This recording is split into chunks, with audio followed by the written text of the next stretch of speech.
Bonjour, vous êtes heureux d'être là pour cette première table ronde de ce matin sur les applications et les technologies spatiales au service de l'autonomisation des activités maritimes.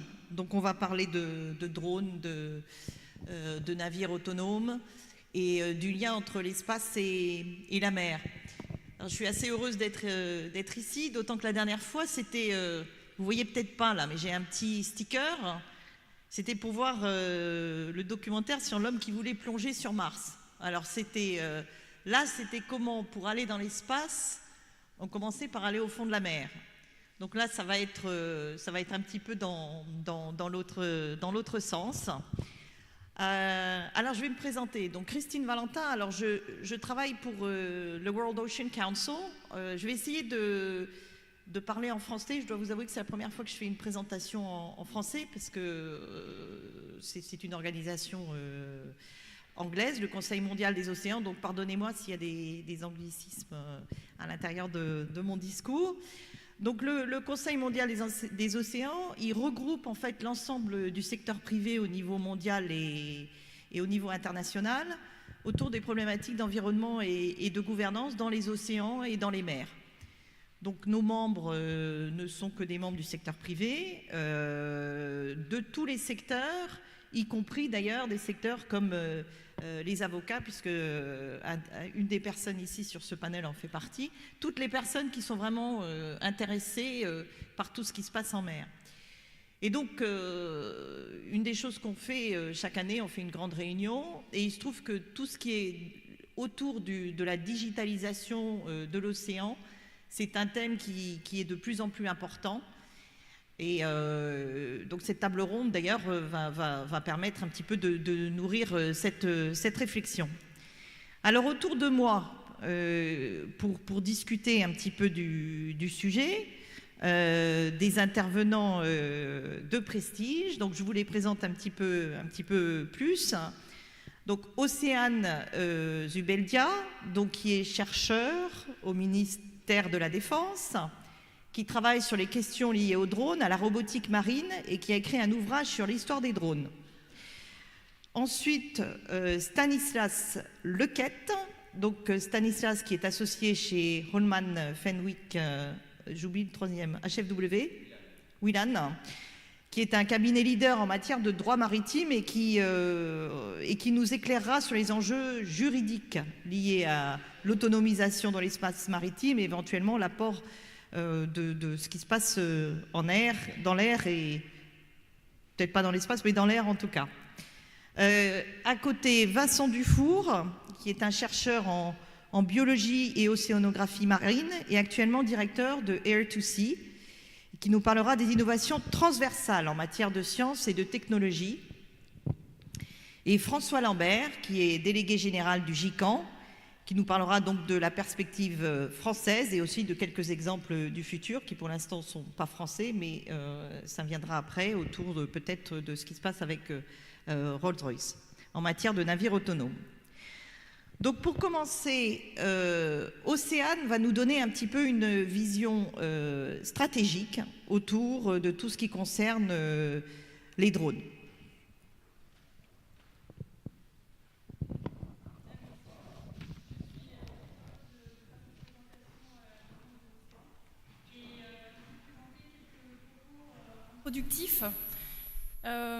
Parmi ces propos introductifs, plusieurs constats. Parmi les drones, une seule composante retient l'attention de l'actualité et des débats, c'est le volet aérien. Mais on peut se poser la question de savoir si cette tendance va perdurer ou si on peut attendre une évolution particulière dans le milieu maritime. Et du fait de la capacité et de l'éventail des potentialités des drones en mer, ils sont pensés en fait comme des appareils complémentaires et innovants, et où l'outil spatial en fait pourra certainement être un vecteur de choix pour augmenter ses potentialités. De plus, en fait, ces technologies qui étaient considérées industriellement comme hors de portée permettent d'envisager à présent la convergence du numérique et des énergies renouvelables. D'où le titre de ma présentation, de réfléchir à propos de cette convergence numérique, cette digitalisation, comme l'a énoncé Christine, et de cette convergence avec des énergies renouvelables associées au spatial. Slide suivante, s'il vous plaît. Oui, hop, c'est bon.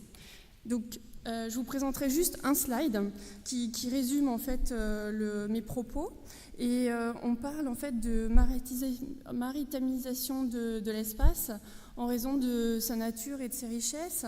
Donc l'environnement maritime est réellement source de convoitises et de menaces. D'ailleurs hier, M.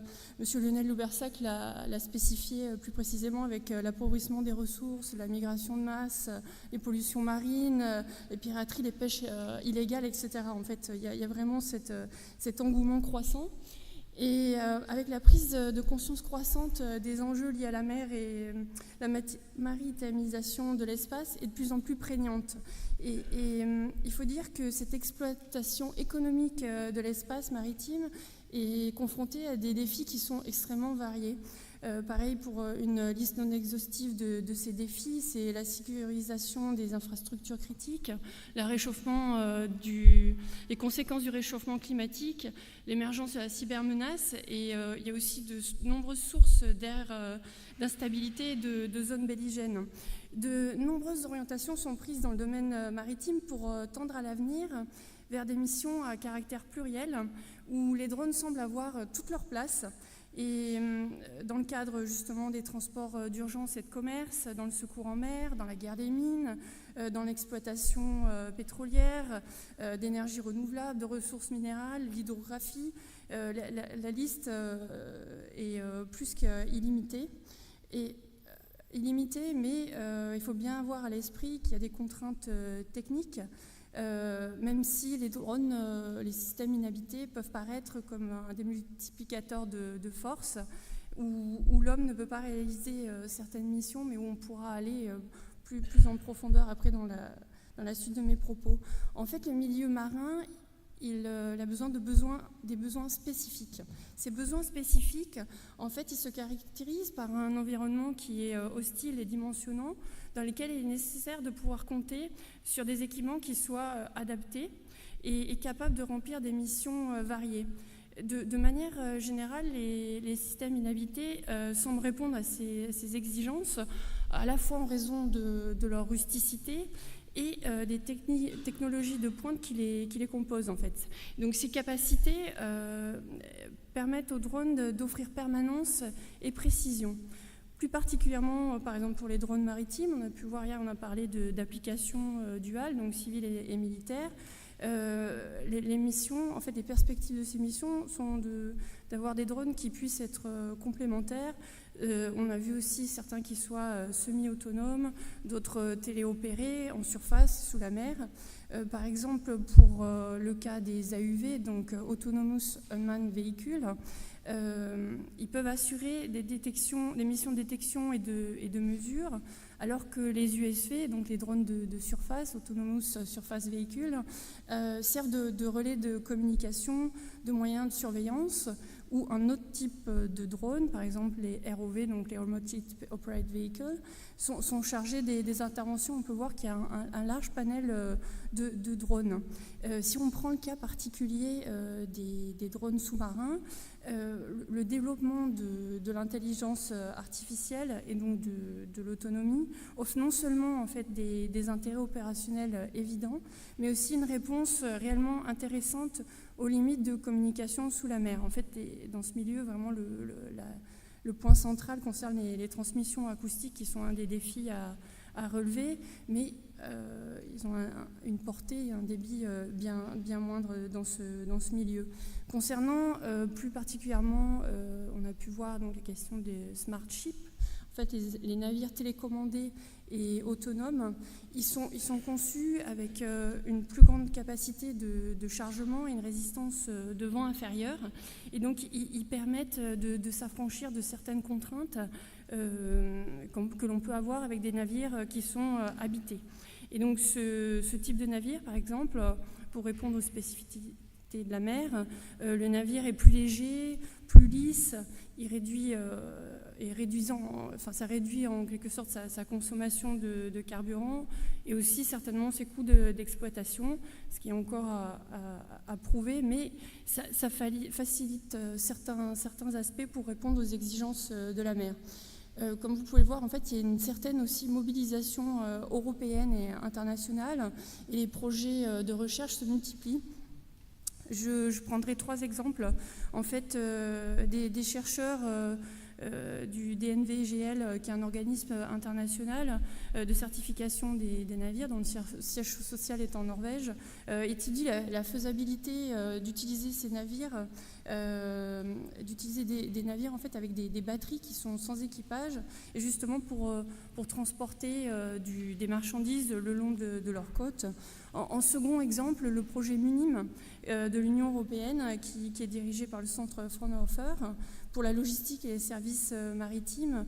Pareil, il y a une étude aussi sur la faisabilité technique, économique et juridique de l'exploitation autonome. Et donc toutes ces questions d'autonomie sont également pensées au sein de l'Union européenne, mais aussi à l'étranger où par exemple la Chine est très active dans ce domaine. Et justement, l'administration de la sécurité maritime de Chine et l'université de technologie de Wuhan se sont associés justement pour travailler sur des bateaux maritimes fonctionnels, multifonctionnels en fait, sans équipage. Donc c'est des sujets en fait qui sont traités, que ce soit dans l'aspect civil ou militaire. Donc il faut vraiment penser ces types de systèmes en termes de transversalité et en termes de dualité. Ce qui pousse en fait dans la suite de ces travaux, en fait, c'est la progression de l'intelligence artificielle et la question de l'automatisation. Justement, le cas des drones ou des navires qui sont contrôlés à distance, qui soient opérés par des personnes à terre ou des navires autonomes de type smart ship, ils bénéficient d'une connectivité et d'une intelligence maritime de plus en plus croissante. Ce qu'il y a sur ces questions, en fait, est de réfléchir sur quel modèle on pourrait choisir de communiquer ou par la terre ou encore plus en amont de se servir plus fortement de l'outil satellitaire qui pourrait être réellement utilisé au service de la mer et de rendre ces systèmes de plus en plus performants et de plus en plus intelligents, et donc aussi d'avoir une certaine sécurisation en fait de ces systèmes, d'avoir un système qui soit à la fois autonome, d'évoluer dans l'espace maritime et où l'humain, enfin l'opérateur humain, pourrait reprendre le relais grâce à l'outil satellitaire et gagner en précision et en sécurité. Même si hier, ce qui a été relevé par la Marine nationale, en fait, de dire qu'il y a une certaine insécurité aussi, enfin certains travaux qui doivent être faits sur le cyber, la protection des données. Et d'ailleurs, Antoine Manguin hier a relevé avec justesse que le spatial à lui seul était un leurre. Et dans cet même esprit, en fait, il faut bien penser aussi que les drones ont tout intérêt à travailler dans cette complémentarité et de concert avec le spatial. Et donc, dans le domaine militaire, en fait, on assiste justement à cette dynamique, de même que dans le secteur civil. Et dans le cas particulier des smart ships, où on pense à un centre opérationnel à distance et qui puisse utiliser la liaison satellitaire, où vraiment l'espace, enfin la notion de satellite est vraiment pensée comme un outil complémentaire. Et justement, il y a un gap technologique et sécuritaire à dépasser. Et de nombreuses questions sont posées sur les défis, en dehors de la question juridique que le prochain intervenant abordera, mais les défis et les technologies pertinentes et qui seront le plus adaptées et pour éviter tout danger possible. Je tiens à relever les travaux de l'Ifremer qui, par exemple, travaille en matière d'autonomie, de volume de charge et de facilité de navigation pour justement penser les drones dans un sens de meute de drones, on peut dire, de swarming, de partager les informations, de communiquer avec d'autres véhicules, qu'ils soient sous-marins ou d'autres systèmes qui soient habités, et de répartir les tâches et de décider au mieux pour les questions de trajectoire ou des observations, des calculs de risque. Et ces appareils sont devenus en quelques années plus mobiles, plus intelligents, plus autonomes et peu consommateurs d'énergie, avec réellement des modes de locomotion qui sont variés. Et la grande question, en fait, c'est de penser à des systèmes qui soient inhabités, mais économiquement durables. Est-ce que c'est possible ?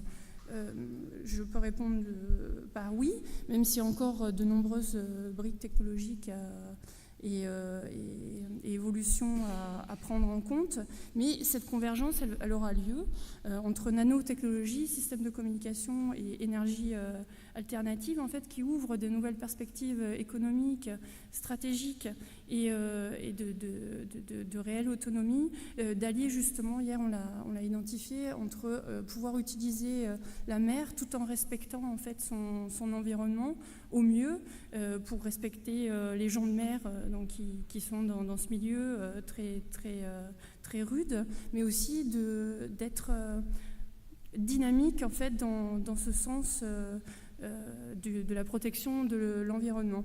Des pays, par exemple comme le Japon, se sont démarqués en fait avec des projets de distance de navigation sous-marine.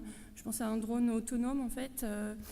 Ils ont développé un appareil qui était doté d'une pile à combustible, l'Urushima, et il a parcouru plus de 317 km en 56 heures, sans interruption, à 800 mètres de profondeur. Et donc l'appareil était d'une envergure de 10 mètres pour un poids de 10 tonnes, donc c'est quand même déjà des beaux bébés. Et donc il a vraiment montré un trajet qui était programmé et sans approvisionnement en énergie extérieure, donc il se suffisait à lui-même. Et donc ce genre de performance en montre toutes les potentialités envisageables que peuvent offrir ce type de système. Et est-ce qu'on va vers un nouveau modèle ? D'où l'intérêt de ma question. En fait, j'ai repris ce terme d'économie bleue, en fait, qui a été formulé par un entrepreneur belge, Gunther Paoli, qui a écrit un ouvrage en fait, sur l'économie bleue, 10 ans, sans innovation, 100 millions d'emplois, qui a vu de manière très novatrice en fait, ces questions. Et en fait, sa pensée se fondait sur un modèle économique qui faisait pour qu'il n'y ait pas d'émissions de gaz à effet de serre, ni de déchets, et qui permette la constitution d'un écosystème qui soit favorable à l'emploi. Et cette économie bleue qui défend est reprise aussi par l'Union européenne, en fait, qui s'inscrit dans cette économie maritime et de croissance bleue. Il faut savoir que ça peut être source de tension, dans le sens où, par exemple, en 2016, la marine américaine dispose d'un drone, le Slocum Leader, en fait, qui a été saisi par la Chine, alors qu'il évoluait en Chine méridionale. Donc, à la fois, il peut être source de tension, à la fois dans un sens plus environnemental. Par exemple, toujours aux États-Unis, en fait, ce même drone a servi à enregistrer le chant des baleines et qui a adapté en fait sa trajectoire en fonction des données qu'il collectait. Et donc, il est possible d'imaginer de nouveaux processus et modes d'action. Et nous sommes réellement au début de cette évolution. Et il y a besoin de création de nouveaux services, de nouveaux acteurs et d'émergence en fait de nouveaux marchés. Et en fait, la mer en fait, elle représente réellement une richesse singulière et des enjeux économiques de premier ordre où les drones justement ont réellement toute leur place.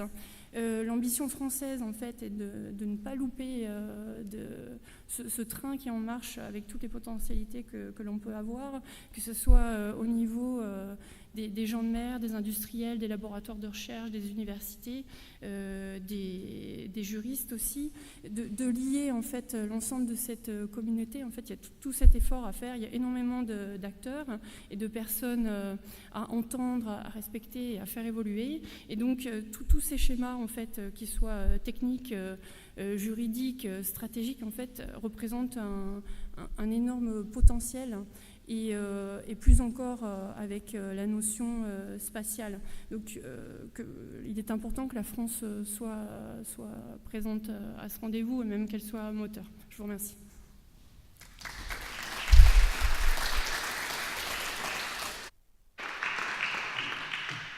Merci Océane pour cette présentation très complète. Donc je vais laisser la parole à Stanislas parce qu'effectivement cette évolution dans un espace marin, c'est un espace très particulier, hein, l'espace de la mer.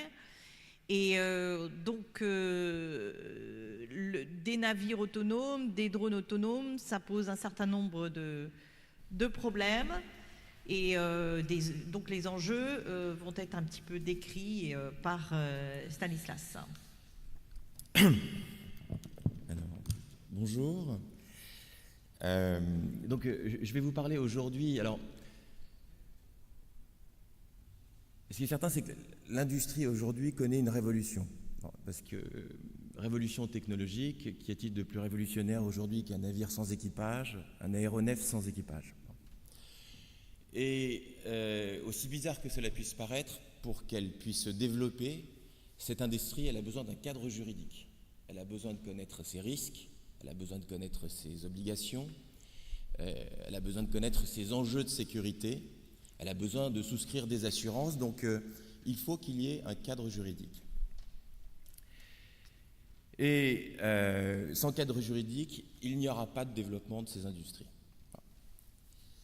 Alors, moi je vais vous parler de deux choses, de la manière dont le législateur, national ou international, approche les drones aériens et les drones maritimes. Alors dans l'inconscient collectif, on peut se dire que, on a tendance à penser que c'est plus facile pour le législateur d'appréhender le drone maritime, il est moins complexe, il y a moins de technologie que le drone aérien. Et puis c'est plus facile aussi parce que, à la limite, les enjeux sont plus importants pour le drone aérien. Il y a des enjeux de sécurité, il survole des populations. Et pourtant, on va voir qu'il n'en est rien. Il n'en est rien pour deux raisons. La première raison, elle est d'ordre géographique. C'est qu'à ce jour, le terrain de jeu des drones aériens civils, il est relativement limité. C'est quelques kilomètres. Alors que celui des drones maritimes, eh bien, c'est l'océan tout entier. Il y a une véritable ambition avec les navires autonomes. Et puis, il n'en est rien également parce que cohabitent deux droits, deux corpus de règles, les corpus de règles qui s'appliquent au droit aérien, qui est relativement simple, alors que le corpus de règles et de conventions qui s'appliquent au droit maritime est extrêmement complexe. Et il y a énormément de conventions qu'il va falloir réformer pour pouvoir bâtir un cadre juridique. Alors, c'est une présentation que je fais en plus de 40 minutes. Je vais essayer de la faire en 10 minutes. Donc, je passerai assez rapidement sur certains slides, hein, si vous me le pardonnerez. Alors, quelques généralités sur les drones. Donc, je pense sur les drones aériens, je ne pense pas que ça soit important de les rappeler ici. Juste venir très rapidement sur la réglementation. Bon. La grande question lorsqu'on parle de drone aérien ou de drone maritime, c'est la question de leur qualification. Voilà. Et si vous voulez, pour les drones aériens, c'est une question qui n'a pas posé beaucoup de problèmes parce que tout de suite, on les a qualifiés d'aéronefs. Et on a vu pour les drones aériens, eh bien, une chose assez paradoxale, c'est que pour une fois, on peut s'en féliciter, le législateur national a devancé le législateur européen, la DGAC, a fait un travail absolument formidable. Et aujourd'hui, eh bien, il existe une réglementation nationale, alors que la réglementation européenne est encore en partie en devenir. Très rapidement, sur le plan européen, eh bien, il n'existe pas de réglementation pour les drones inférieurs à 150 kg. Pour les drones supérieurs à 150 kg, on applique la réglementation aérienne classique. Et en France, eh bien, 2 arrêtés, il y a eu une impulsion politique formidable, une véritable volonté de soutenir cette industrie. Et 2 arrêtés ont été pris qui encadrent les drones, alors en distinguant certaines catégories, les drones expérimentaux, les drones de loisirs, les drones professionnels, tenant compte également de leur zone d'évolution à vue, tenant compte de leur masse, etc. Réglementation qui a été ensuite modifiée en 2015 avec un retour d'expérience, et en 2016, une réglementation un peu contraignante, puisqu'on s'est rendu compte que eh bien, les drones aériens pouvaient avoir des conséquences sur la sécurité civile et qu'il fallait donc l'encadrer en posant des sanctions pénales. Donc c'est arrivé à la suite du survol d'une centrale nucléaire par des drones aériens. Donc ce qu'on peut voir, c'est qu'aujourd'hui, on a eh bien, une industrie qui est en plein boom. Grâce à cette réglementation, grâce à cette impulsion politique, et qui se porte très bien. Tout le monde connaît Parrot. Là-dessus, d'ailleurs, le législateur a un peu malicieusement fixé la limite dans la réglementation à 800 grammes, sachant que les drones de Parrot eh bien, faisaient moins de 800 grammes, alors que les drones du concurrent chinois faisaient plus d'1 kilo. Enfin voilà, il y a eu un certain nombre de choses comme ça qui ont été mises en place. Mais enfin, on ne peut que se féliciter en tout cas de l'approche qu'a eue l'administration et le législateur français sur ces drones. Alors, pour les drones maritimes, le chantier est un peu différent. Alors, aujourd'hui, il y a ce qu'on appelle un statut incertain, parce qu'il n'y a aucune définition existante. Alors, les questions qu'on peut se poser, c'est... alors déjà, il y a différents types de drones. On a le navire autonome, le navire de surface, il y a le drone sous-marin, il y a le drone qui est opéré à partir d'un navire, le drone qui est opéré à partir de la côte. Donc, beaucoup de problématiques différentes. Et donc, l'une des premières questions qu'on s'est posées, comme pour l'aéronef et comme pour le drone aérien, est-ce que le drone est un navire ? Bon. Ce qu'on peut dire, c'est qu'aujourd'hui, la définition qui est apportée par le Code de commerce n'est pas satisfaisante, puisque un navire implique un équipage, aujourd'hui en tout cas tel que le Code des transports est rédigé. Deuxième question qu'on s'est posée, le drone est-il une annexe ou un équipement de navire ? Alors on va le voir, c'est un peu dans cette voie que le législateur français s'est engagé. Mais en tout cas, si on devait s'en tenir à la notion et à la définition de l'annexe, eh bien, il y a la notion de servitude. Une annexe est utilisée aux fins de servitude d'un navire.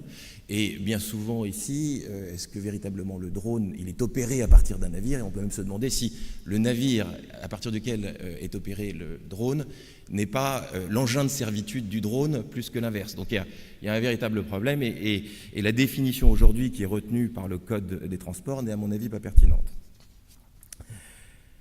Alors, le député Leroy, qui donc s'est intéressé à ces questions, a voulu donner une impulsion à cette industrie et montrer que le législateur français s'y intéressait.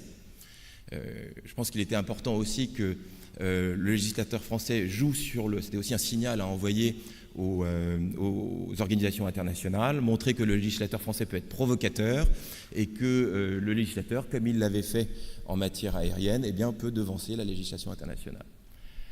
Alors, dans la mesure où le droit maritime, eh bien, c'est encore une fois, c'est un magma de conventions internationales et qu'il n'était pas question par une loi nationale de réformer l'ensemble de ces conventions internationales, il s'est intéressé eh bien, à une question qui était celle de la limitation de responsabilité du propriétaire de navire et notamment donc au drone qui est opéré à partir d'un navire. Voilà.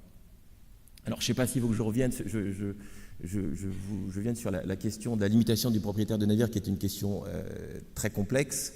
Mais en 2 mots, aujourd'hui, le législateur français et l'administration reconnaît l'existence du drone qui est opéré à partir d'un navire, et elle lui reconnaît certains privilèges, notamment celui de bénéficier de ce qu'on appelle la limitation du propriétaire de navire, c'est-à-dire la possibilité de bénéficier d'une limitation qui est calculée par rapport à la jauge du navire à partir duquel il est opéré.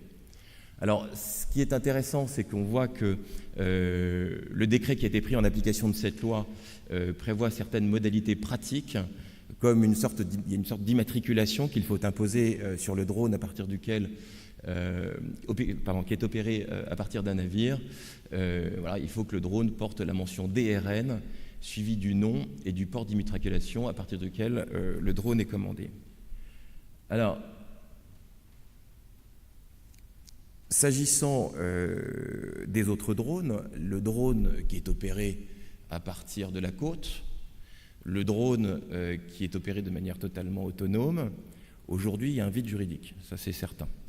Et donc aujourd'hui, un vide juridique sur lequel se penche actuellement l'administration, se penchent différents industriels, des sociétés de classification, qui tentent donc de mettre en place une réglementation. Il y a des discussions au plan international, notamment à l'OMI.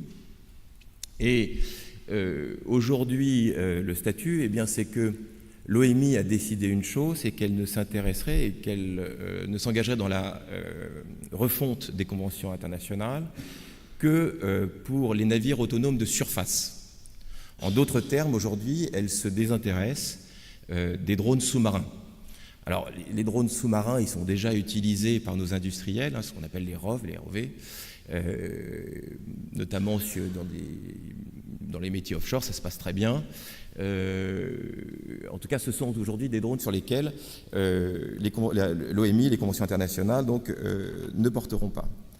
Alors, à ce jour, donc nous, les questions auxquelles on est confrontés, c'est que de temps en temps, on a des industriels qui ont inventé des drones et qui nous disent « mais aujourd'hui, moi, je veux les opérer, et, voilà, qu'est-ce qui s'applique à mes drones?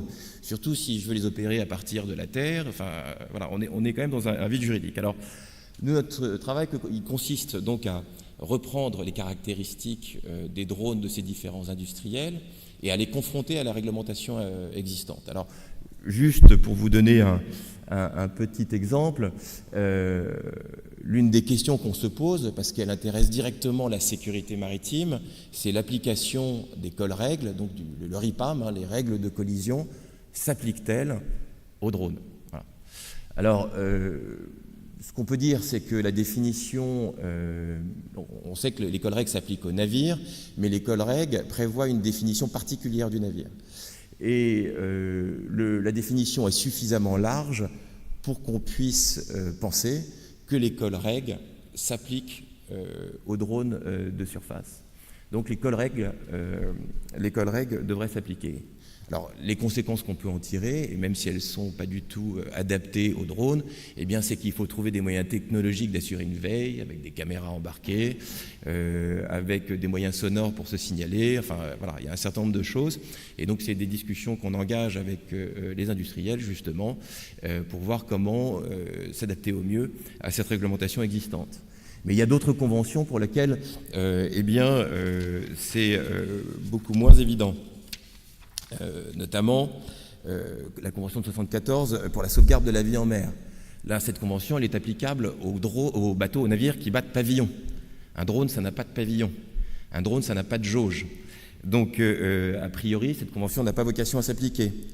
Même chose sur la convention Marpol. C'est une convention qui a vocation à des navires qui battent pavillon. Un drone n'ayant pas de pavillon, elle n'a pas de vocation à s'appliquer. S'agissant de l'assistance, on pense en revanche que la convention qui s'applique à l'assistance, c'est-à-dire aux aides qui sont apportées en mer aux navires en détresse et à la possibilité d'obtenir une indemnisation, une rémunération pour cette aide apportée, on pense au contraire que cette convention est suffisamment large et devrait pouvoir s'appliquer aux drones. S'agissant de la convention de 1976, donc celle précisément sur laquelle le législateur a pris le relais au plan interne, elle ne s'appliquerait pas en tant que telle aux drones. Pourquoi ? Parce que pour qu'elle s'applique, il y a des problématiques pratiques. Il faut pouvoir calculer la limitation par rapport à une jauge. Et aujourd'hui, il n'y a pas de jauge du drone. Ça n'existe pas. Il n'y a pas de système de jaugeage. Alors, on le voit, l'administration et le législateur sont confrontés à, je dirais, un véritable problème, une véritable question qui est comment encadrer cette activité et la promouvoir et lui donner une impulsion sans la contraindre. Et ça va être le grand défi du législateur, le grand défi de l'OMI dans les années à venir, donner de l'impulsion à cette industrie et permettre son évolution, permettre à celle-ci de se développer avec un minimum de sécurité, sans pour autant la contraindre. Voilà.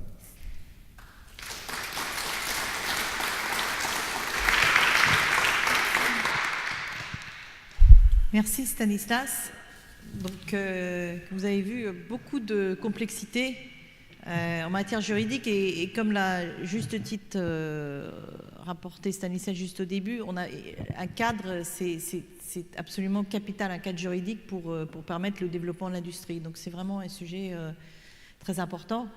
Et puis alors effectivement, s'il n'y a pas de droit de pavillon, que se passe-t-il en haute mer où en plus, là, il y a une gouvernance un peu différente. Enfin bon, bref, beaucoup de choses à développer. Donc, je vais peut-être laisser, donc, après François Lambert, donc, du GICAN, nous parler un petit peu par rapport à tous ces développements, de ce qui se passe en France ou de la filière française.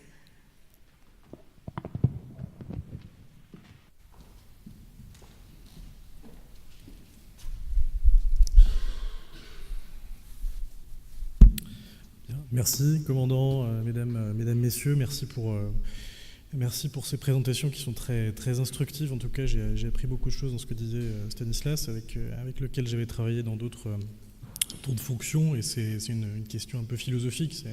Est-ce que c'est le droit qui fait évoluer la société ou est-ce que c'est la société qui fait évoluer le droit ? Dans un contexte où ça n'aura échappé à personne, le gouvernement a un petit peu changé et se retrousse les manches pour être au plus près des préoccupations économiques d'un secteur en croissance. Je crois que ça a été là aussi rappelé sur le thème de l'économie bleue, mais Daniel vous l'a sans doute dit hier, c'est quelque chose qui tient à cœur à nombre d'entre nous. On n'a pas de droit à l'erreur, pour reprendre la thématique législative actuelle, et il faut justement permettre une adéquation parfaite entre ce système, cet encadrement juridique, législatif ou réglementaire, mais cet encadrement juridique qui est aussi porté au niveau international que tu rappelais très bien, et la réalité économique d'un secteur. Alors, je vais juste commencer par dire que je rends à César ce qui est à César et au Polmer ce qui est au Polmer, puisque je suis le délégué général du groupement des industries de construction navale. À ce titre-là, j'ai la lourde charge, mais modeste, puisque je travaille avec les industriels en premier lieu, qui sont les adhérents du groupement, la lourde charge de suivre la filière, mais j'interviens ici surtout au nom du Polmer Méditerranée, qui est en pointe sur ces sujets-là, et je tiens depuis 6 mois que je suis arrivé à la tête du groupement à renforcer la complémentarité entre l'ensemble des structures qui portent ces matières et ces technologies nouvelles dans le cadre des pôles de compétitivité, de MC2, de différentes structures et donc également du GICAN.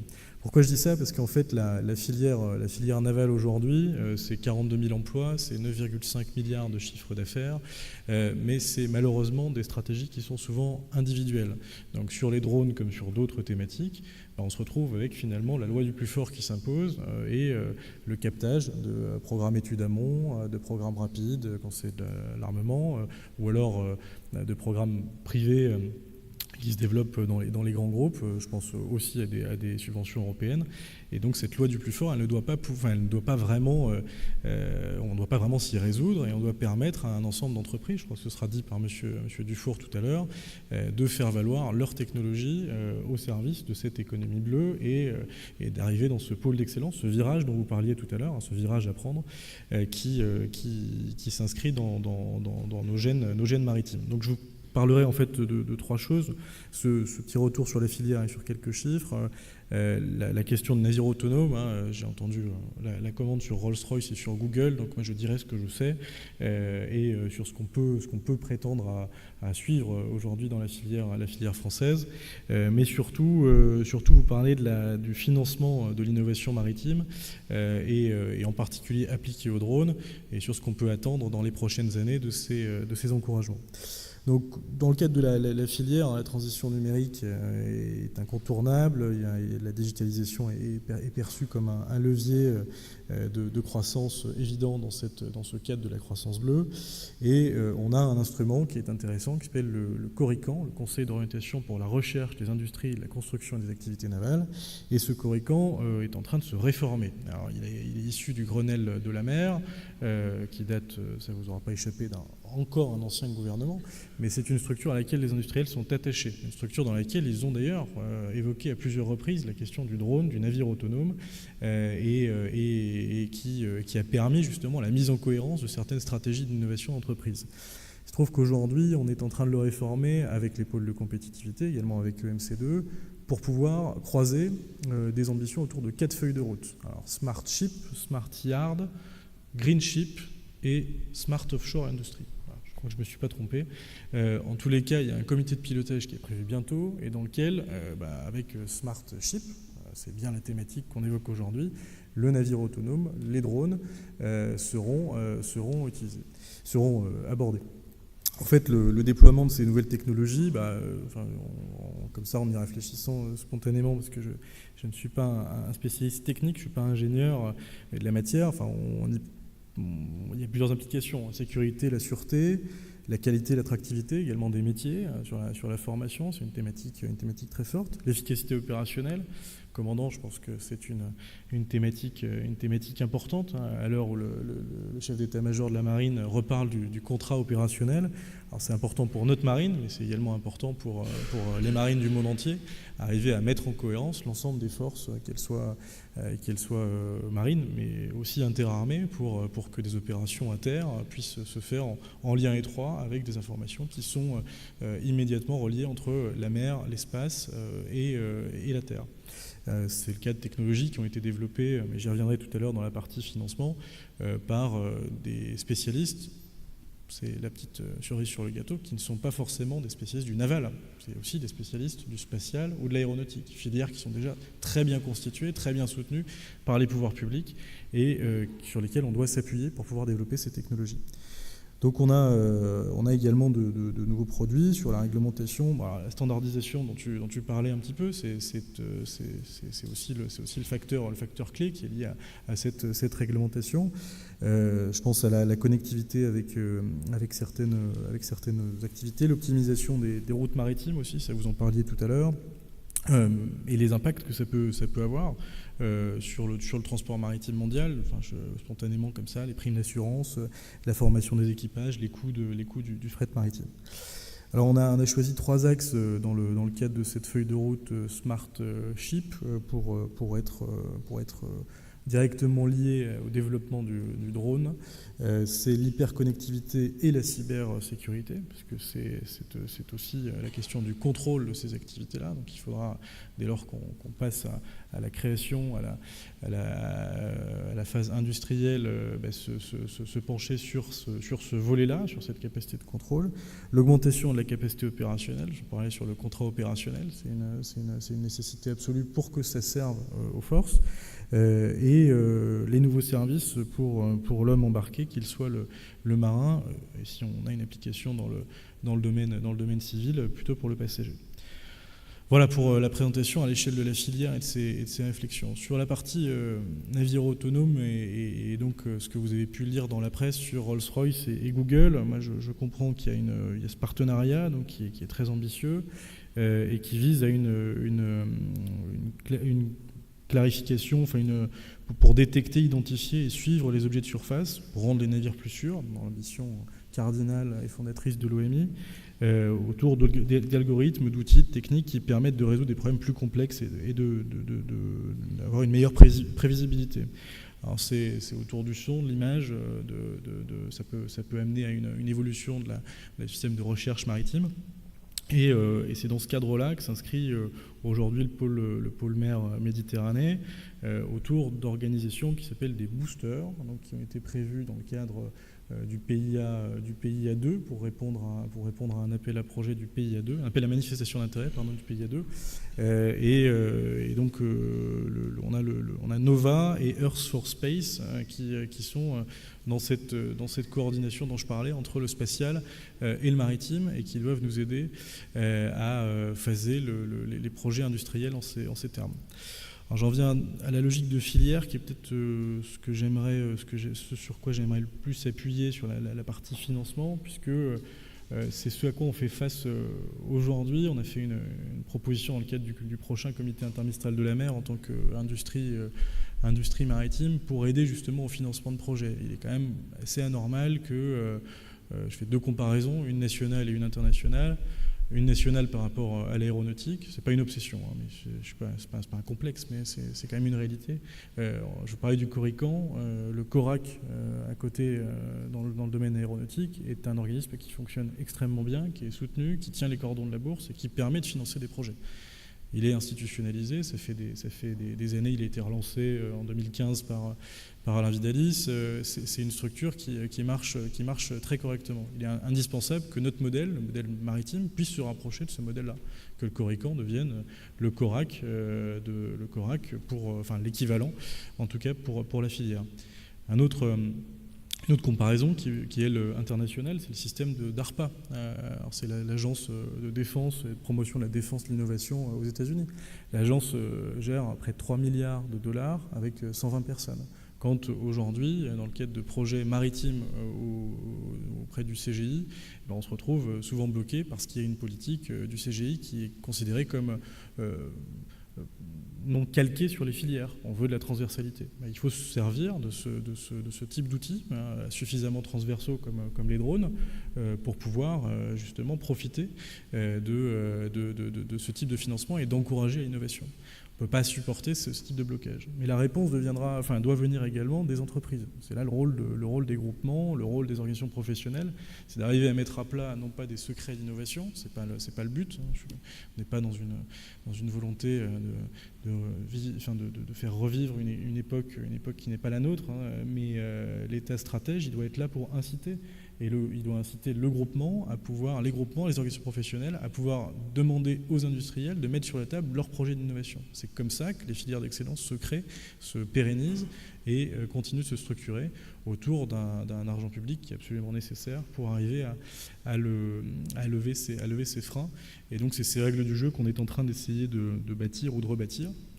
J'ajoute à ça qu'il y a une dimension européenne à notre action, puisqu'on travaille également dans le cadre de CIE Europe, qui est l'association des chantiers européens, mais également de l'ASD, l'association européenne de défense, avec la mise en place du DIDP, qui est le premier fonds de développement industriel de la défense, et on est très vigilant sur ce sujet pour que précisément ça aide au développement de ces technologies. Voilà, je vous remercie.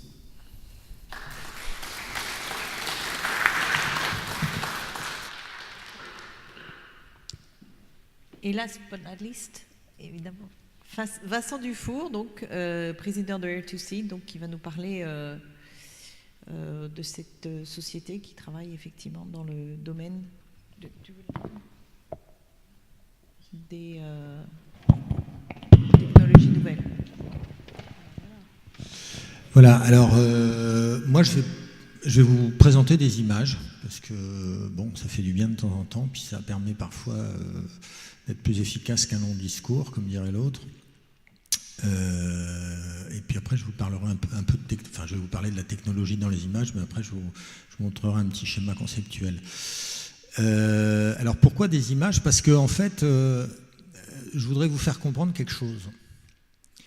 Il faut la technologie et la révolution... Moi, je suis océanographe au départ. En fait, il y a 30 ans, j'étais passionné. Pour tout vous dire, il y a 30 ans, j'étais dans cette cabine et je passais les films de Cousteau pour le grand public ici. J'ai fait une thèse d'océanologie, etc. J'ai parcouru le monde.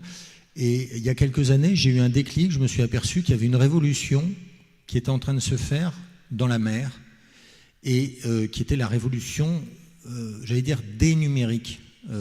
Donc on peut parler de robotique, on peut parler de drones, etc. Mais qui concerne tous les secteurs. Et ça va même sur la biologie, puisque aujourd'hui on ne peut pas faire de séquençage d'ADN, par exemple, sans des robots qui font du séquençage à très haute vitesse. Donc c'est de tous les champs.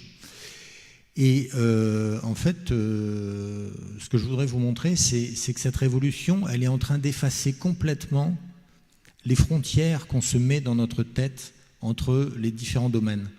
On parle de bateaux, on parle de drones aériens, on parle de drones sous-marins. Tout ça, c'est du concept humain qui est temporel et qui est en train de disparaître. Alors, très concrètement, là, vous avez quelques images. Vous avez des engins qui peuvent imiter, par exemple, en haut à gauche, vous avez une imitation d'un dauphin avec un petit appareil robotisé qui permet de sauter au-dessus de l'eau et de redescendre et de plonger et de nager, qui est complètement autonome, bon, qui est plutôt un robot type ludique pour les yachts ou pour des choses comme ça. À droite, vous avez un catamaran qui est un peu plus intéressant, qui permet de faire de la surveillance avec quelque chose de très léger, qui peut être mis à bord d'un petit hors-bord, d'un Zodiac, etc., et qui peut être déployé ensuite et qui est complètement autonome. Ensuite, après, vous avez quelque chose d'intéressant qu'on n'a pas abordé, c'est quand est-ce qu'on considère que c'est un navire et quand est-ce qu'on considère que c'est un drifter ou une bouée. Là, vous voyez, il y a déjà une frontière qui saute. Si le robot s'arrête et se met à observer des éléments dans la colonne d'eau, ou que ça devient un Lagrangien, par exemple, c'est quoi? C'est un navire? C'est un ASV? C'est un drone? Un glider? C'est quoi? C'est quoi la définition? Et donc ça va sauter aussi parce qu'on va avoir des engins qui vont se poser, qui vont se déplacer, être autonomes, se poser, et après faire des enregistrements comme des bouées. Bon, plus loin à droite, vous avez des engins qui sont munis de panneaux solaires. Alors ça, c'est intéressant parce que effectivement, en mer, on peut constater qu'il y a deux éléments intéressants en termes d'énergie, soit du vent, soit du soleil. Et en Méditerranée, on a la chance d'avoir les deux en général en même temps. Donc ça aussi, c'est des moyens qui vont permettre à ces engins de capter de l'énergie. D'ailleurs, la ligne suivante vous montre, alors vous avez des engins, différents projets privés. Vous avez une société anglaise qui s'appelle ASV d'ailleurs, qui fait justement un projet de drone avec une éolienne, donc qui permet de capter l'énergie et d'alimenter évidemment les propulseurs, parce que c'est souvent ça qui est le plus énergivore. Ce n'est pas les capteurs sur un drone, c'est les propulseurs. Et là aussi, il y a un travail assez important qui est fait au niveau des propulseurs en ce moment. On pourra en reparler si vous voulez. À droite, vous avez même encore quelque chose d'encore plus complexe. Vous avez des panneaux solaires, mais sur un drone qui est sous-marin, donc qui vient en subsurface pour se recharger et pour repartir sous l'eau. Et vous voyez une antenne qui lui permet d'envoyer les informations, soit sur satellite, soit sur une base terrestre si elle est à portée. Bon, à droite, vous avez des engins. Alors la France a pas mal d'engins de ce type-là, qui sont des drones qui peuvent venir en surface. ECA vient de sortir un engin assez performant là-dessus, qui a des antennes qui peut transmettre les informations pour replonger ensuite. Sur la dernière ligne, vous avez d'autres modèles comme ça. Près du Golden Gate, vous avez alors là, on arrive sur des choses intéressantes, sur un drone qui est en fait un voilier drone avec une aile rigide. Je vais y revenir un petit peu plus loin dans la slide suivante.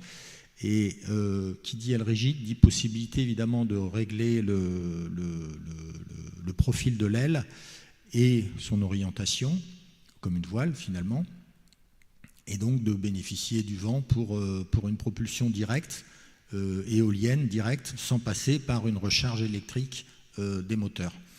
Mais encore une fois, imaginez qu'en dessous, les moteurs soient des moteurs qui font hydrolienne, comme par exemple tous les bateaux de course aujourd'hui ont des moteurs électriques qui font hydrolienne. Donc vous pouvez avoir, quand il y a du vent, le moteur qui sert d'hydrolienne pour recharger aussi les batteries. Vous voyez toutes ces notions de moteur qui pousse. Non, le moteur il peut pousser, mais il peut aussi être utilisé pour recharger en énergie. Donc aujourd'hui, la technologie permet de faire des liens entre tout ça et de changer complètement les paradigmes bien ancrés dans nos cerveaux scientifiques. Et on aime bien les cases et on aime bien mettre les choses dans les cases. C'est normal, c'est comme ça qu'on est construit.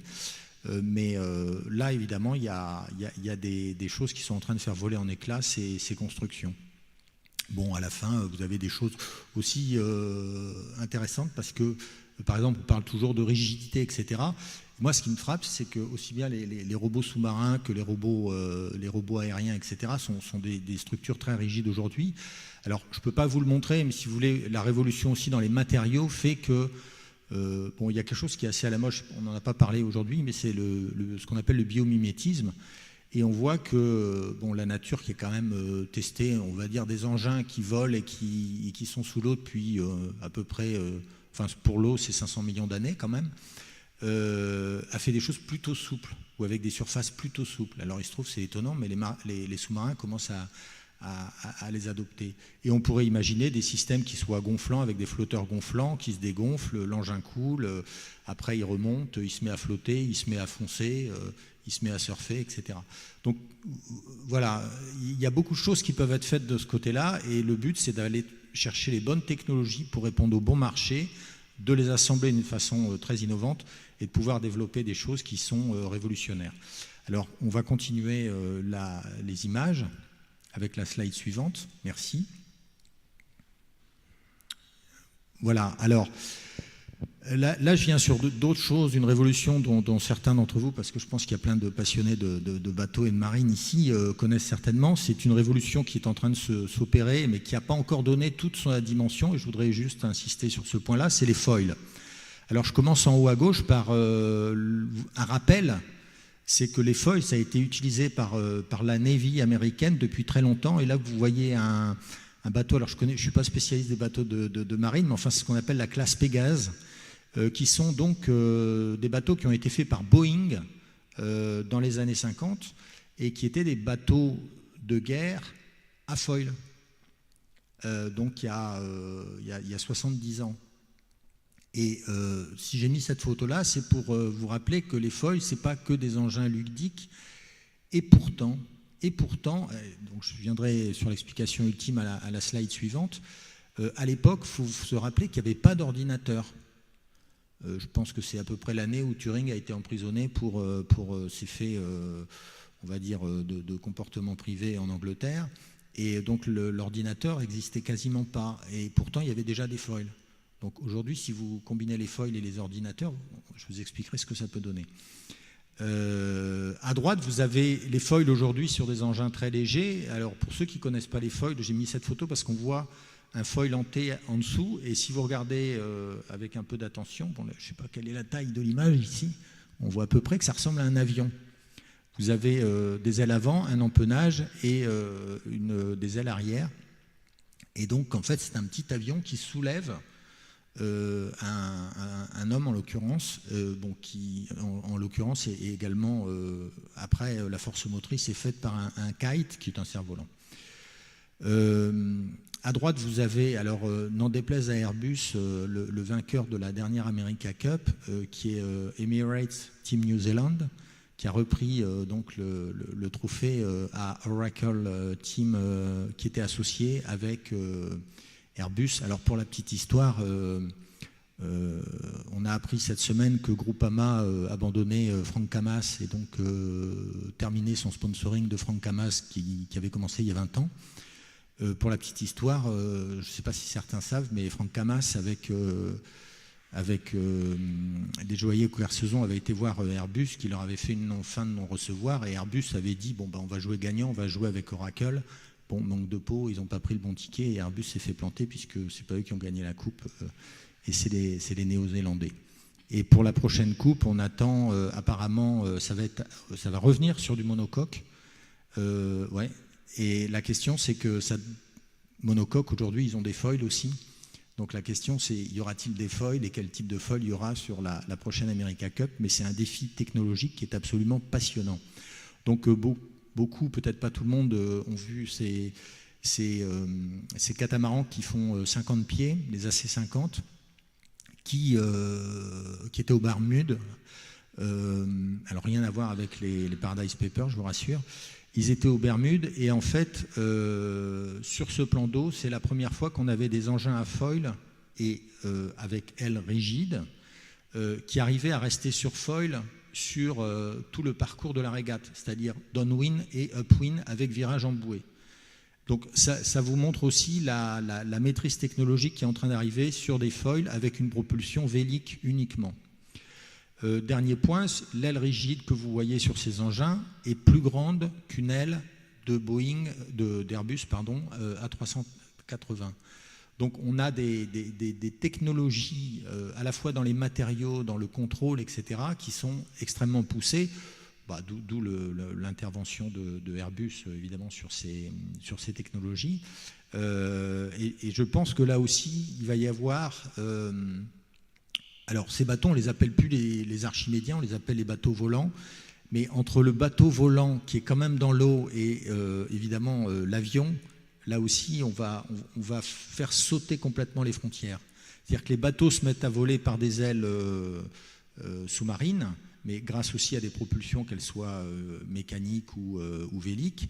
Mais petit à petit, ces frontières vont aussi disparaître. Alors, sur la photo d'en dessous, vous avez un engin qui s'appelle l'A2V, qui est un bateau L qui bénéficie de l'effet de surface.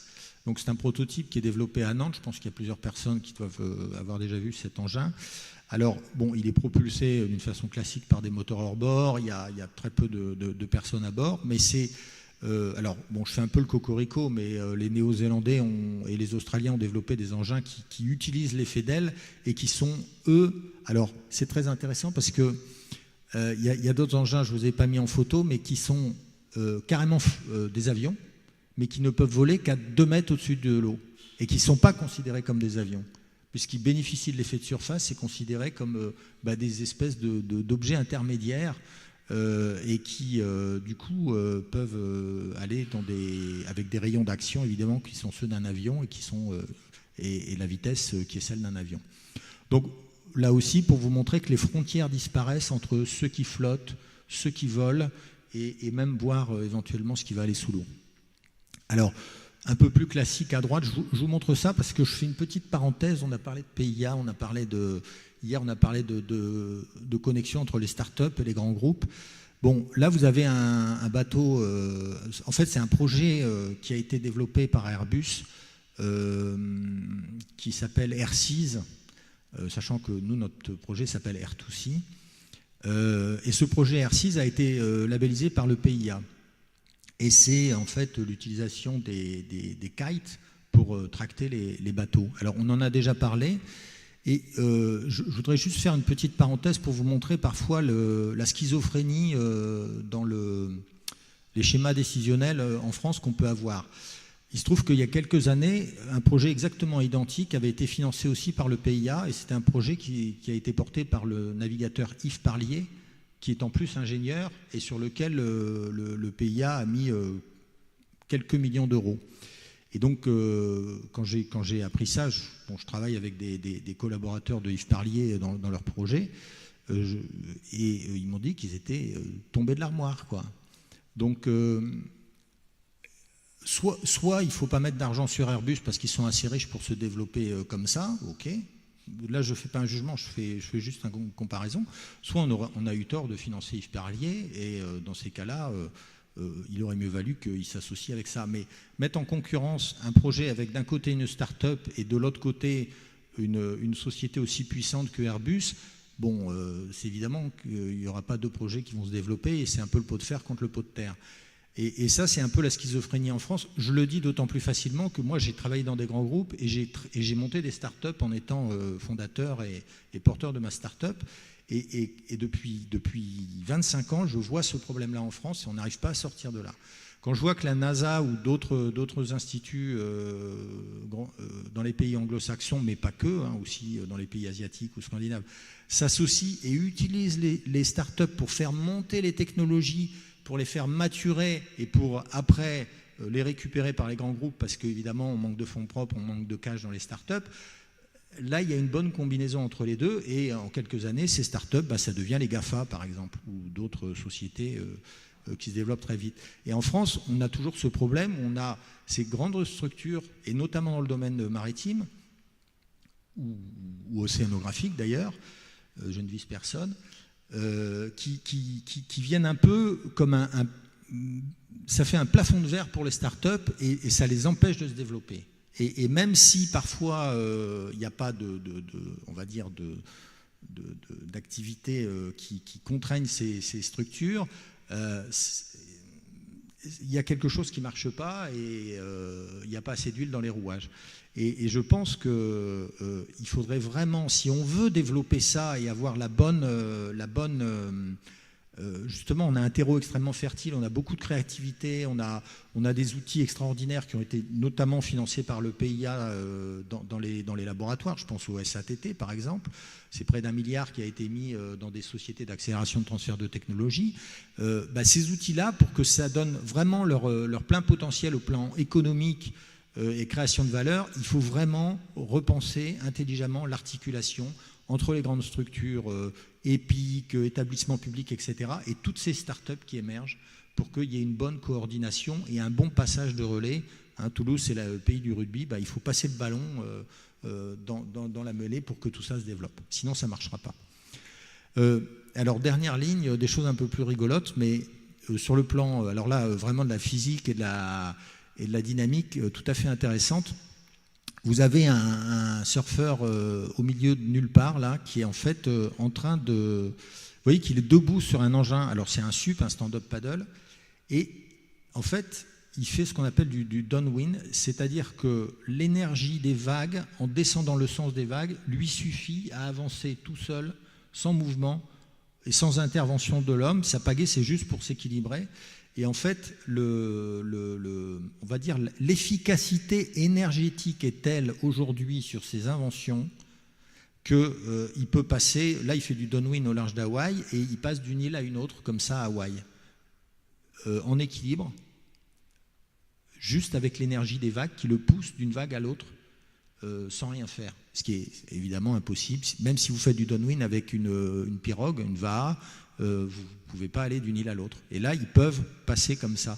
Donc l'efficacité énergétique est absolument incroyable avec ces outils, mais il y en a d'autres qui sont, en l'occurrence ici, les foils. Et je terminerai par une dernière photo. Alors là, je ne suis pas sûr qu'il y ait beaucoup de gens qui aient vu ce genre de choses. Non, revenez s'il vous plaît. Voilà. En bas à droite. Alors, la photo n'est pas très claire parce que ça reste encore assez... Il n'y a pas beaucoup de photos, il n'y a pas beaucoup de gens qui font ça. Vous avez, le gars il fait un grand sourire, tout bronzé, ok. C'est pas ça qui est intéressant. Ce gars-là, il est en l'air, il est à 5 mètres au-dessus de l'eau, il est relié à un kitesurf, enfin un kite, et vous voyez que derrière lui, il y a une corde et il y a un truc qui fait de la mousse au fond. Et en fait, il est relié à un foil qui fait... c'est comme un paravane ou un chien de mer, pour ceux qui connaissent. C'est-à-dire que c'est une espèce d'encre, c'est un foil qui est courbé comme ça. Et qu'est-ce que ça donne ? Eh bien, simplement, il peut remonter au vent. C'est-à-dire que quelqu'un qui est en l'air, suspendu, que ce soit un parachute ou un parapente, ne peut pas remonter au vent. Il peut descendre, il peut monter face au vent en donnant de l'incidence, mais il ne peut pas remonter au vent. Grâce à ce système-là, on peut remonter au vent. Et l'engin est 2 fois plus petit que la table, l'engin qui traîne dans l'eau. Le bonhomme, c'est un bon gaillard, ça doit bien faire 80 kg. Ce qui est intéressant, c'est d'imaginer qu'aujourd'hui, on a des engins, et il existe un film d'ailleurs sur le web, où il n'y a plus le bonhomme, et il y a directement un cerf-volant qui est relié à un foil paravane, et qui remonte tout seul au vent. Donc, c'est quoi ? C'est un navire, c'est un aéronef, c'est quoi ? Donc vous voyez, les technologies vont bouleverser nos conventions et nos perceptions des choses. Donc, bon, je termine cette présentation d'images là-dessus pour bien vous faire comprendre qu'il va y avoir un continuum entre toutes ces technologies, entre tous ces éléments, et ça sera celui qui pourra, ou ceux qui pourront associer ces technologies de la façon la plus intelligente et la plus efficiente possible, et qui pourront répondre à des marchés rapidement, qui vont remporter les marchés, quoi. Dernière diapositive, s'il vous plaît. Alors, au niveau d'Air2Sea, qui est un projet qui est basé à Montpellier et qui a pour objectif de mélanger plusieurs technologies. Personnellement, je suis dans un laboratoire, alors je suis au départ océanographe, je suis dans un laboratoire d'électronique.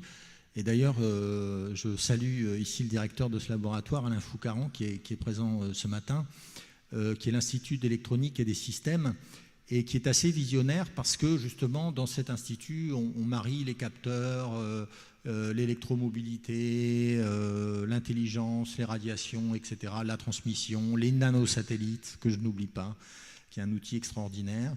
Et notre projet, si vous voulez, il a pour objet de combiner, nous on s'est focalisé, si je puis dire, sur 3 niveaux technologiques. Alors le premier, qui est la bulle en haut, c'est la propulsion électrique.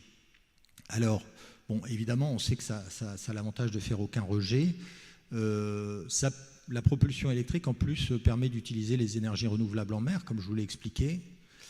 C'est extrêmement discret. D'ailleurs, pour information, les réserves marines, bientôt, enfin déjà dans certains pays, ne permettent pas d'utiliser des moteurs thermiques. Et donc, les moteurs électriques sont les seuls outils qui permettront de travailler dans les réserves marines, les AMP.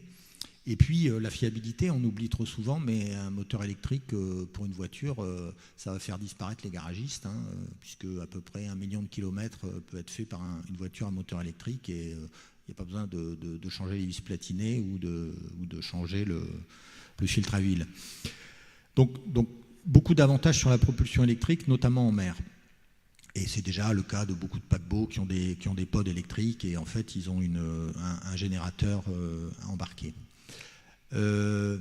Ensuite, les foils et les ailes. Alors, l'objectif par rapport à la propulsion électrique, c'est l'optimisation énergétique. Parce que le gros défaut, si vous voulez, de la propulsion électrique, c'est tout ce qui est batterie, etc.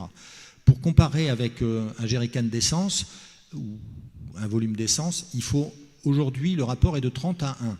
C'est-à-dire qu'il faut, pour l'équivalent de 1 litre de carburant, il faut 30 kg de batterie. OK ? Maintenant, les moteurs électriques ont un rendement qui est 2 fois supérieur aux moteurs thermiques. Donc, on est de 1 à 15. Et puis, les batteries, tous les ans, augmentent leur performance. Donc, on va baisser de 1 à 10. Et puis, avec les foils, on passe à 80% d'amélioration, puisqu'il n'y a plus de traînée. Et donc là, on est à des ratios qui sont beaucoup plus intéressants. Donc, c'est grâce à l'optimisation énergétique que permet les systèmes de foils, etc., qu'on a des propulsions électriques qui peuvent être compétitives avec des propulsions thermiques. Et donc ça ouvre aussi la voie à des bateaux qui seront pas que des bateaux, on va dire des drones, etc. Ça pourrait être des bateaux commerciaux. Juste pour information, il y a une société suisse qui a été créée à l'EPFL il y a 3 ans sur les foils, et qui vient d'être achetée par un pays du Golfe, 150 millions d'euros cash. Alors qu'ils n'avaient rien produit, ils étaient juste sur la technologie des foils. Ça vous donne un peu la valeur qui est attendue sur ces projets-là. Troisième point, c'est l'automatisme. On voit aujourd'hui que tout ce qui est foil, etc., c'est sur l'America Cup, c'est sur des sports extrêmes, etc. Et on voit des gens très sportifs qui arrivent à contrôler ça. Pourquoi ? Parce qu'en fait, c'est le cerveau qui fait le contrôle automatique. Mais grâce à la robotique, aujourd'hui, on peut avoir des systèmes qui vont permettre d'avoir un pilotage de l'assiette et du réglage des foils automatique, exactement comme un avion, le vol est fait en vol automatique. Donc ces technologies de vol automatique sur les avions vont être transposées sur les engins à foil. Et donc on travaille beaucoup là-dessus en ce moment. Et ça permet, si vous voulez, d'avoir un contrôle de la stabilité du bateau, un contrôle du trajet, un contrôle évidemment après de tout ce qui est sécurité, performance, etc., etc. Et finalement, cet automatisme et cette robotisation du contrôle des foils va servir aussi en intelligence, et on revient au lien entre automatisme et propulsion électrique, à l'autonomie des bateaux. Donc en fait, l'intelligence qu'on va mettre sur les bateaux à propulsion électrique se marie très bien aussi avec les nouveaux systèmes de portance ou d'optimisation énergétique pour faire des engins à la fois plus performants, plus autonomes et, j'allais dire, encore plus automatisés que par le passé. Alors, il y a un dernier point que j'ai discuté avec certains d'entre vous hier, c'est la transmission des données dans le cadre de programmes, de projets de surveillance, etc. Là-dessus, effectivement, on reste, c'est peut-être, à mon avis, encore le facteur limitant aujourd'hui du développement, mais je pense que si on marie aussi des technologies extrêmement transversales, je pense notamment, tout à l'heure j'ai parlé de nanosatellites, qui sont des satellites, des CubeSats qui font 1 à quelques dizaines de centimètres de côté. Bon, ça coûte 250 000 €, hein, c'est pas du tout le prix d'un Intelsat ou d'un satellite très puissant, mais qui peuvent être aussi mariés, ou alors on a des intermédiaires entre des drones, si vous voulez, qui seront des drones de surface, et des drones aériens qui vont naviguer en grappes. En fait, on va avoir des grappes d'engins qui auront plusieurs fonctionnalités. Certains seront à l'eau, certains seront hors de l'eau, certains seront mixtes, pourront voler, et ça existe déjà. Hein. Ils volent, ils se reposent, ils redeviennent des drones flottants. Et tout ça va se mélanger. L'idée, c'est qu'il faut voir quels sont les verrous technologiques qu'il faut encore lever et comment adapter toutes ces technologies, encore une fois, pour qu'il y ait des marchés qui nous permettent de nous développer. Merci bien.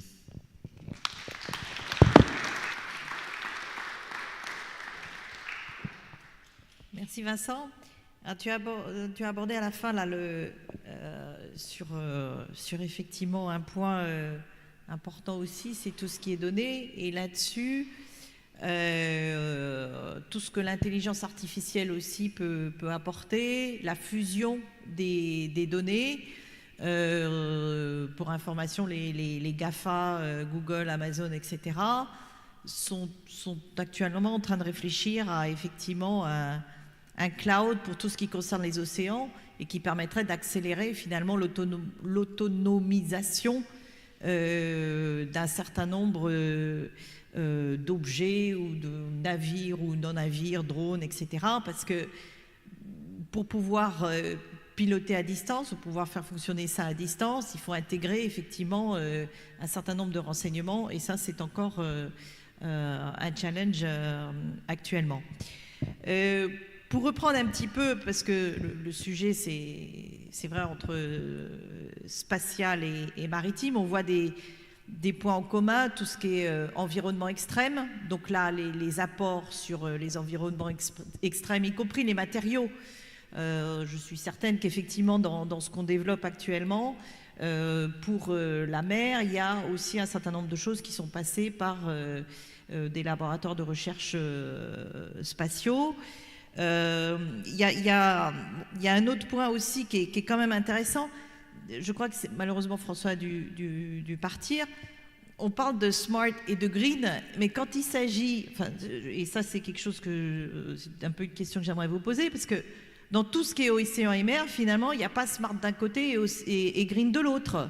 La révolution, c'est aussi le fait que smart et green vont en même temps et que économiquement aussi, ça a du sens. C'est-à-dire que, alors, moi je travaille moins au niveau de la France, mais plutôt au niveau mondial. Donc, j'entends parler de la filière française de financement, mais tous les grands acteurs au niveau mondial qui sont dans les océans et dans les mers s'intéressent à ça parce que ça a du sens économiquement. Pour eux, c'est intéressant de développer ces technologies, de développer... alors, tu parlais effectivement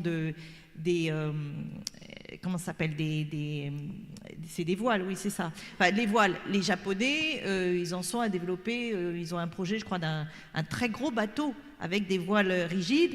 Juste pour information, comme vous devez le savoir, il y a actuellement les négociations sur le climat à Bonn. Lundi, l'International Windship Association organise toute une journée sur, effectivement, les voiles dans les océans. Et là aussi, quand on y réfléchit dans l'espace aussi, on utilise aussi de plus en plus les voiles, parce qu'il y a des vents solaires. Bon, je ne connais pas toujours très bien l'espace, mais effectivement, là aussi, il y a des liens. Donc, par rapport à effectivement ce côté, l'intérêt économique, est-ce que vous pourriez peut-être un petit peu réagir là-dessus, sachant que on retient qu'il faut un cadre juridique, mais est-ce que c'est vraiment actuellement ça bloque, ou qu'est-ce qui finalement dans tout ce développement bloque peut-être le plus actuellement, ces technologies, c'est juridique, c'est quoi?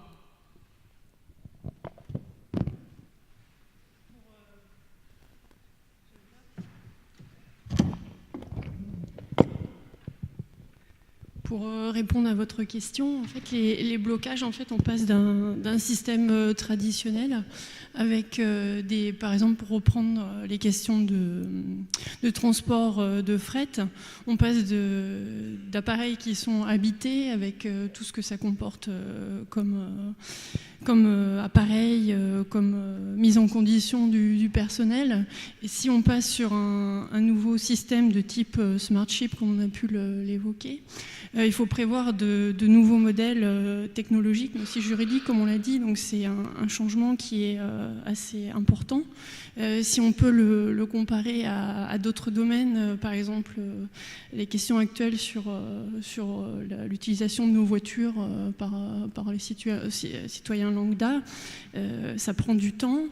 Il y a une prise de conscience qui est forte sur les questions environnementales, mais il y a vraiment cette évolution de vouloir moins polluer, d'être citoyen, et en même temps d'être économiquement aussi, d'être actif et d'être dynamique. Mais ces schémas de pensée, comme l'a dit Monsieur Dufour, en fait, il y a une réelle révolution. Et il y a autant de difficultés que de potentialités. Donc, comme l'a dit aussi Stanislas, en fait, à chaque type de système, en fait, il y a une question juridique qui va se poser. Et toute la difficulté, en fait, c'est d'aborder en fait ces nouveaux schémas. Et c'est vrai que si on fait une comparaison historique, on pense à Nikola Tesla, qui est l'inventeur du téléautomaton en 1898, où il avait, c'était un modèle réduit de bateau qui fonctionnait par ondes radio et par batterie électrique. Donc aujourd'hui, on est en 2017. On voit que voilà, la profusion de systèmes sous toutes ces formes, qu'elles soient sur terre, sur mer, dans les airs. Mais là, pour la mer, en fait, comme vous pouvez le voir, il y a un champ du possible qui est énorme. La France, par rapport à sa position et ses ambitions, elle doit vraiment se montrer active. On le voit qu'il y a énormément de travail qui sont réalisés, mais le changement, il sera par étapes. Et c'est très bien d'avoir ce type de journée justement pour en parler. Si je pouvais juste ajouter une chose, je pense qu'il y a deux approches. Hein, ça c'est Vincent qui... soit on fait table rase complète du passé et on crée un nouveau système, un nouveau régime juridique, en tout cas pour ce qui me concerne. Mais à mon avis, là, on est confronté à un problème technique, si je puis dire, c'est qu'on a une industrie qui est pas tout à fait mature. Il y a beaucoup de possibilités. Alors j'ai suivi avec intérêt là, toutes ces descriptions. Lequel de ces modes de propulsion sera retenu et triomphera des autres à la fin, à ce stade-là, on n'en sait rien. Et puis il y a l'autre approche qui est de se servir de ce qu'on a. Alors certes, c'est moins ambitieux, mais je pense qu'on n'a pas tellement le choix aujourd'hui. Si on veut avancer, si on veut donner un cadre, si on veut dynamiser cette industrie, si on lui permet de se développer, je crois qu'on n'a pas d'autre choix aujourd'hui que de se rattacher à ce qui existe, en essayant de faire, d'adapter en tout cas la réglementation à ces nouveaux modes. Voilà. Oui, effectivement, moi je dirais que ce qu'il faudrait, c'est avoir une meilleure connaissance du marché. Et c'est là où, par exemple, un des champs d'amélioration de la collaboration entre les startups Et les grands groupes, les grandes organisations, c'est que ces startups puissent accéder, parce que vous savez, quand vous faites un business plan et que vous allez chercher de l'argent auprès de private equity, la première chose qu'on vous demande, c'est où est votre étude de marché? Ah bah ouais, bah le marché, il n'existe pas encore, ou il est en devenir, ou ceci, ou cela.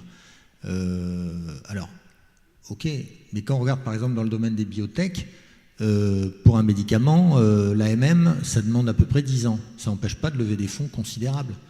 Il faut d'ailleurs que les startups lèvent des fonds considérables pour qu'elles puissent faire ce qu'on appelle la phase 1, phase 2, phase 3 pour la mise au point de médicaments.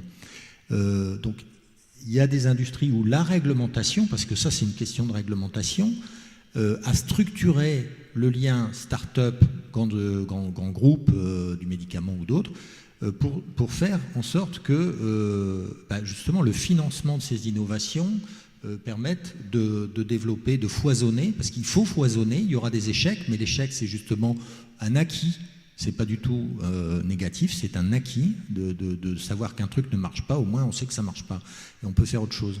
Donc ce foisonnement qui est indispensable, et effectivement il va y avoir un écrémage, il doit être accompagné et il doit être financé, il est indispensable pour qu'on puisse trouver la bonne combinaison de technologies. Ce ne sera pas une technologie, ce sera une combinaison de technologies qui, elle, va pouvoir correspondre exactement au marché et se développer.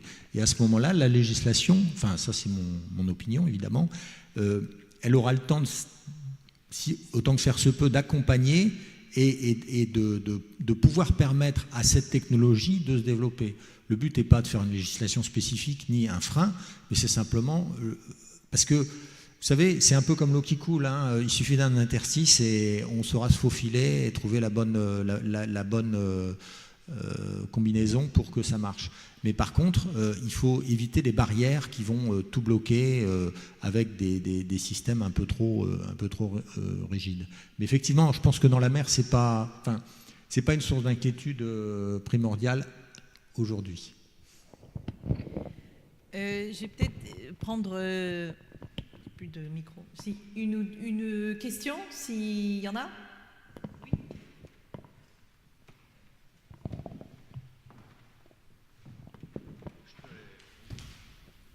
Voilà.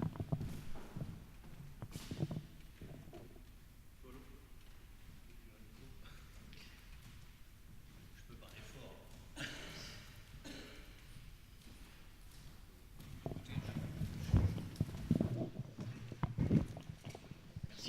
Merci beaucoup. Oui, c'est plus une remarque ou une proposition que je puis faire relative au questionnement posé par cette séance sur les transversalités des différentes solutions technologiques qui peuvent intéresser la mer. Alors j'ai abordé hier un certain nombre de sujets et je vais prendre ma casquette de cluster maritime Nouvelle-Calédonie pour signifier la chose suivante. Dans un de nos groupes de travail, on s'est posé la question avec les politiques de savoir comment on pourrait essayer de valoriser un espace maritime exceptionnel. Il est exceptionnel, bon, par sa taille, 1 500 000 km², ce qui n'est pas énorme, mais c'est quand même assez suffisant. J'ai parlé de biodiversité exceptionnelle. Bon, je rappelle un petit détail, mais dans un rectangle de 10 km sur 10 km dans le lagon calédonien, on trouve plus d'espèces qu'on en trouverait si on faisait la même chose dans toute la Méditerranée. Donc ça donne déjà une idée de la richesse. On a une géodiversité exceptionnelle aussi, puisqu'on a à peu près tous les types de fonds qu'on puisse imaginer existant sur la Terre, puisqu'on a des plaques qui se chevauchent, on a des bassins sédimentaires, des monts sous-marins, etc., etc. Et puis, on a 26 secteurs d'activité maritime qui s'intéressent à ce domaine-là. Et donc, avec les politiques, on s'est dit, on a 15 000 km² inscrits au patrimoine mondial de l'humanité, on a une aire marine protégée XXL qui est le parc marin de la mer de Corail. Comment est-ce qu'on peut essayer de le valoriser sous des formes originales? Et l'idée a été d'en faire une plateforme technologique et d'attirer des concepteurs de systèmes qui viennent tester leur matériel, que ce soit depuis le satellite jusqu'aux smart cables, donc des câbles intelligents qui est posé sur le fond, et d'utiliser cet écosystème tout à fait particulier pour essayer de promouvoir de l'innovation soit des industriels viennent tropicaliser des systèmes, parce qu'on est en système tropical, ce qui aussi pose des problèmes, par exemple de fouling sur des capteurs particuliers, et puis que des concepteurs, des startups et autres puissent venir chez nous tester ce type de matériel. Alors c'est une invitation. Je vous signale que la Nouvelle-Calédonie a déposé ce projet à l'appel à manifestation d'intention de la Caisse des dépôts et consignations sur territoire d'innovation et de grande ambition récemment. Et ce que je sais depuis 2 jours, c'est que, bon, on n'a pas gagné, mais on est présélectionné. Ça veut dire que c'est une idée qui fait tilt. Donc on est tout petit, on a des gens intelligents chez nous, mais il y a de l'intelligence ailleurs. Si vous voulez regarder ce dossier, je vous invite à me contacter. Voilà. C'est pas une question.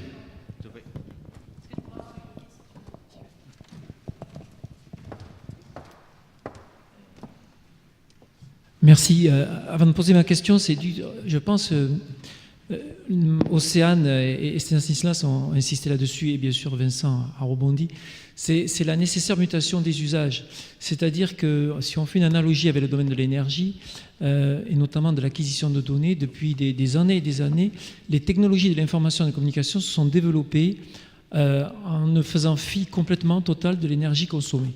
Donc en termes d'acquisition de données, de transport de données, de fouille de données, de stockage de données, on a des systèmes hyper performants, mais on ne s'est jamais soucié de l'énergie consommée. Sauf que depuis 2 ou 3 ans, eh bien, ça s'inverse. Et il est grand temps maintenant que ces technologies de l'information et de la communication se mettent au chevet de l'énergie.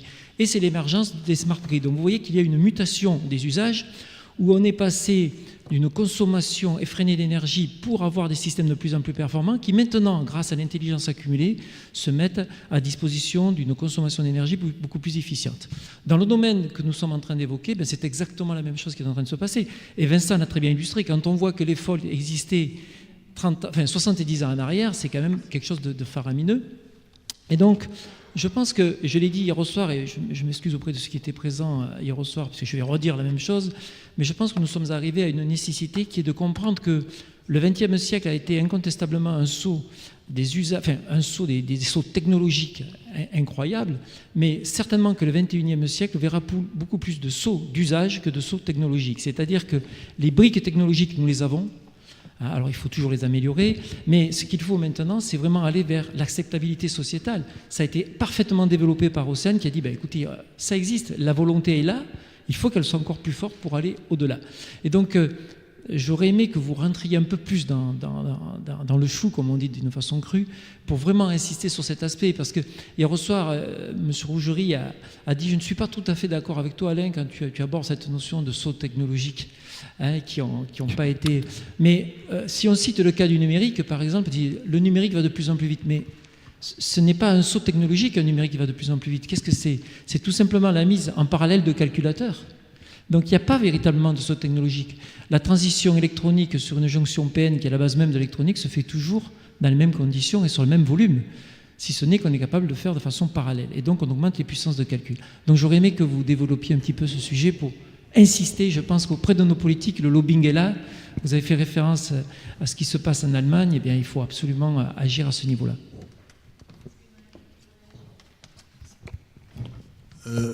Oui, l'éclairage que tu donnes là-dessus est intéressant parce que c'est vrai que quand on parle de marier des technologies, il y a une constante sur tout ce qui nous préoccupe là depuis hier, c'est la distance et la mobilité.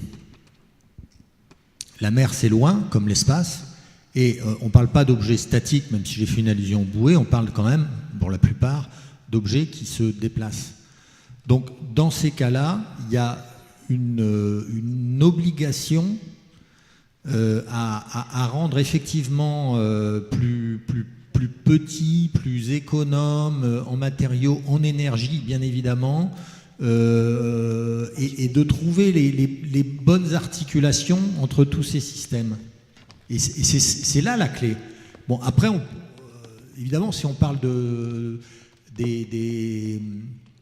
des EVP, c'est-à-dire les boîtes, les containers ou des choses comme ça, ça restera des containers, ça restera des boîtes et il faudra transporter. C'est 90% du commerce mondial, c'est des milliards et voilà.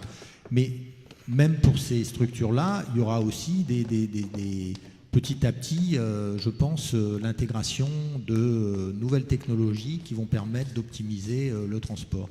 Je crois qu'il y a 2 jours, CGM a annoncé qu'il passait sur les 5 plus grands porte-containers vont passer au GNV, c'est-à-dire au gaz, qui est plus efficient, évidemment beaucoup moins polluant que le pétrole lourd utilisé jusqu'à présent.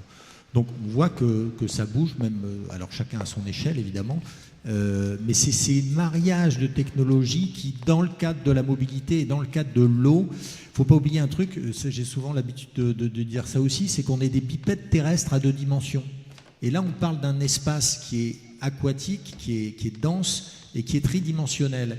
Et donc il faut, un peu comme dans l'espace, on voit que, y compris le corps des cosmonautes est modifié par l'espace et leur façon de réfléchir est modifiée parce qu'ils sont en 3D, etc. Bon, tous ceux qui sont plongeurs dans la salle savent ça depuis longtemps finalement. Sauf qu'on ne passe pas toutes nos journées sous la mer, malheureusement.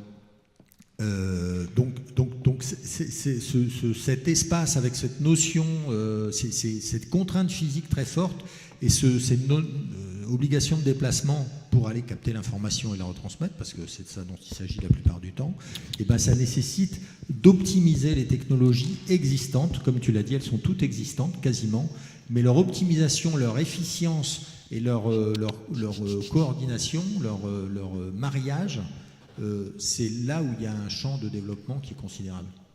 Je fais juste un petit point d'organisation. Sauf à contrario, M. Jordi Salinas, qui était l'intervenant qui devait faire un focus sur les directives européennes, la planification marine, visiblement n'est pas là, il nous a pas rejoint. Donc je vous propose qu'on continue encore un quart d'heure, 20 minutes d'échange, et après on passera à l'intervention de M. Blamont. Et du coup, Loïc, vas-y. Oui, merci. Ariel, oui, bonjour. Dans vos différentes présentations, il ne me semble pas avoir vu de navires de standard international, je m'explique, hormis celui qui était tiré par le kite. Ce ne sont pas des navires SOLAS. Donc ça pose la question du point de vue réglementaire, vous avez bien compris, c'est ce dont je veux parler, l'application de droits nationaux, ce qui est après toute une mosaïque. Je reviens sur le volet international. L'une des façons de créer la réglementation internationale, de la faire évoluer, c'est de passer par les normes d'organisation professionnelle. La Commission électromécanique internationale, l'AIAX pour les sociétés de classification. Est-ce qu'il existe dans vos domaines des organisations professionnelles internationales qui soient en phase ou au moins en capacité de produire une norme dont il pourrait être fait état en premier chef, auprès d'administration du pavillon, en deuxième temps, dans le cadre d'organismes, de travaux au plan international. Il y en a une, de mémoire, il y en a une au Royaume-Uni, alors excusez-moi parce que j'ai pas le nom en tête, mais il y en a une effectivement au Royaume-Uni qui travaille dessus et qui a... Enfin, je vous passerai les coordonnées, qui a produit 3 publications justement sur les usages et leur approche des différentes réglementations qui sont aujourd'hui déjà en vigueur. Voilà. Mais en France, je ne crois pas. Stanislas, à propos de ça, ça me fait penser, il y a actuellement des négociations sur la haute mer qui ont été débutées. Bon, ça va sans doute recommencer en 2018, je ne sais pas encore, mais c'est pas un point qui est abordé en fait. La partie drone ou réglementation justement sans droit de pavillon. Sans ça, il y a effectivement le droit de pavillon. Mais pour la partie qui n'est pas couverte par le droit de pavillon, par rapport à tout ce qui est haute mer, est-ce qu'il y a quelque chose qui est pensé ou non ? Je crois pas, et c'est...